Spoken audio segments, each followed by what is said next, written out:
Praise the Lord मसीह में आप सबको मेरा बहुत बहुत सलाम।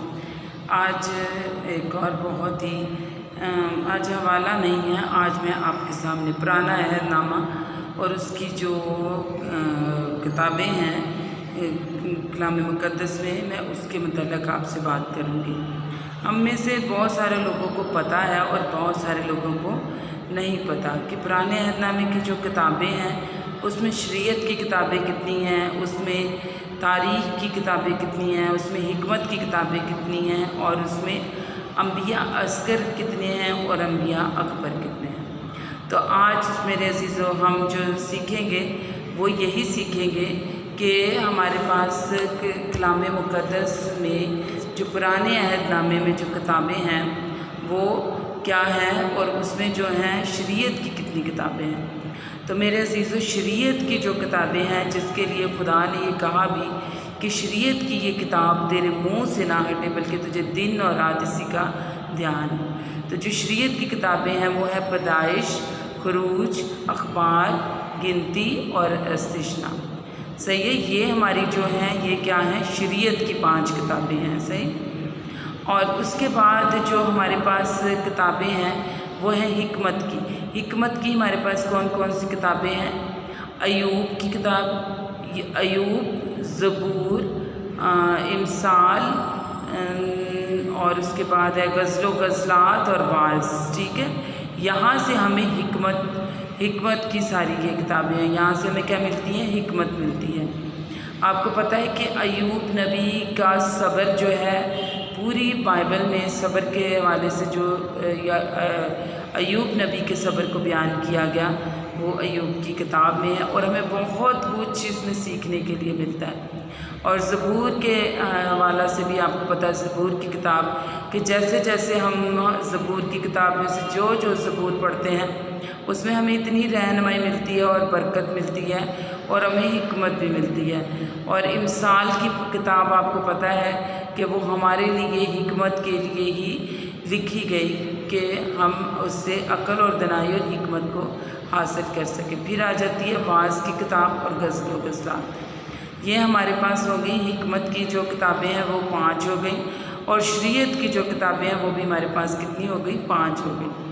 फिर उसके बाद हम आ जाते हैं तारीख़ की किताबें जिसमें बादशाहों का ज़िक्र हुआ है कि जिसमें बादशाह जो जिनमें सारे बादशाह थे जिन्होंने जंगें लड़ी और वो सारी जो हिकमत की किताबें हैं वो मैं आपके सामने बयान करूँगी। यशवा की किताब है, कज़ात, रूत, पहला सैमुएल, दूसरा सैमुएल, पहला तवारीख, दूसरा तवारीख, पहला सलातीन, दूसरा सलातीन, फिर अज़रा के बाद आ जाएगा नेहमिया और आस्तर।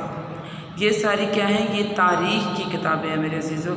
और ये जो है इसमें सारी तारीख़ बताई गई कि कैसे कैसे जंगें हुई, कौन कौन से बादशाह जो हैं वो आए। तो ये सारी तारीख़ की किताबें हैं। उसके बाद हम आ जाते हैं अंबिया की किताबों पर, अंबिया की किताबों पर। और उसमें अंबिया की किताबों में जो हैं उसमें 5 जो हैं 5 अंबिया असगर हैं और 5 बाकी जो जितने 11 अंबिया हैं वो क्या हैं? वो अंबिया असगर हैं। सही है। तो अभी जो है हम अभी जो 5 अंबिया अकबर की किताबों के बारे में सीखेंगे। वो 5 अंबिया अकबर जो हैं वो हैं यसाया, यर्मिया, दानियल, हिजकिय्याल और नोहा नोहा ही है। ऐसे तो कौन कौन से हैं कि यसाया, यर्मिया, नोहा और दानियल और हिजकिय्याल, ये क्या हैं? ये अंबिया अकबर हैं। सही है। और अंबिया असगर कौन से हैं? अंबिया असगर जो हैं वो हैं होसिया, योएल, आमोस, अब्दिया, यूना, मीका, नाहूम, हबक्कूक, हज्जी, ज़करिया और जो है मलाकी। सही है। ये क्या हैं? ये सब उसमें आ जाएंगे और सफ़िया और ये सारे आ जाएंगे उसके अंदर अंबिया असगर में। ठीक है। ये सब जो हैं ये 12 جتنے بھی یہ اس میں آ جائیں گے، انبیاء اصغر میں اور انبیاء اکبر میں جو آئیں گے وہ آئیں گے یسایہ، یرمیہ، نوح اور دانیل اور حزقیل۔ صحیح ہے؟ تو آج میرا مقصد تھا آپ کو کلام مقدس میں سے یہ بتانا، مطلب کہ بہت سارے لوگوں کو، سبھی ہم مسیحیوں کو پتہ ہوتا ہے، لیکن یہ کہ اگر کسی کو نہیں پتہ تو آج میں نے جو ہے یہ صرف آج آپ کو بکس کے حوالے سے بتانا میرے لیے ضروری تھا کہ کلام مقدس میں سے ہمیں یہ پتہ ہونا چاہیے کہ ہم تاریخ کی کتاب کون سی پڑھ رہے ہیں اور انبیاء اکبر کون سی، انبیاء اصغر کون سی، اور شریعت کی کتاب کون سی ہے اور حکمت کی کتاب کون سی ہے۔ تو پریز دی لارڈ، خدا آپ کو بہت زیادہ برکت دے۔